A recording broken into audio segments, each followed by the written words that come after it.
नमस्कार मंडळी. आज आपण बनवतो झटपट होणारे असे नरम राहणारे कांदा पोहे. त्यासाठी सर्वप्रथम कढईमध्ये आपण एक मोठा चमचाभर तेल घालून घेणार आहोत.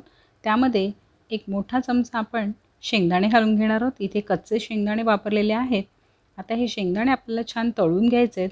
तर हे शेंगदाणे व्यवस्थित शिजेपर्यंत आणि यांचा रंग बदलेपर्यंत आपल्याला यांना व्यवस्थित तळून घ्यायचं आणि मग काढून घ्यायचं आहे.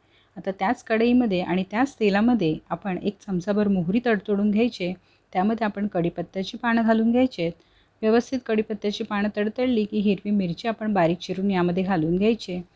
आता आपली फोडणी व्यवस्थित तडतडली की आपल्याला थोडा वेळ वाट पाहायची की आपली फोडणी व्यवस्थित शिजण्याची. मग आपण यामध्ये 2 मध्यम आकाराचे बारीक चिरलेले कांदे घालून घ्यायचे आहेत आणि त्यांना परतवून घ्यायचे आहे. आता इथे कांदे व्यवस्थित परतवून घ्यायचे आहेत.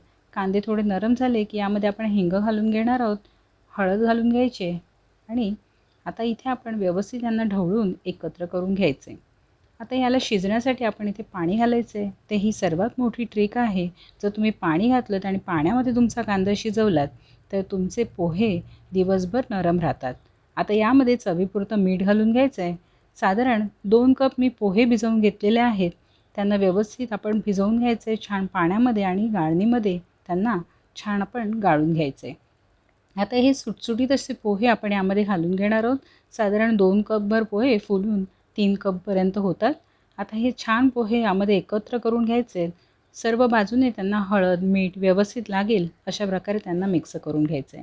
आपले पोहे मिक्स झाले की त्यामध्ये आपण काढून घेतलेले तळलेले शेंगदाणे आणि थोडीशी कोथिंबीर घालून घ्यायची. व्यवस्थित त्यांना एकत्र करून घ्यायचे. आता आपले नरम पोहे दिवसभर असेच फ्रेश राहतात. नक्की ट्राय करा ही रेसिपी. चॅनलला सबस्क्राईब करायला विसरू नका. सर्व करताना वरून लिंबू आणि थोडंसं यावरती ओलं खोबरं घालून मस्त गरमागरम कांद्या पोह्यांची लज्जत घ्या. धन्यवाद.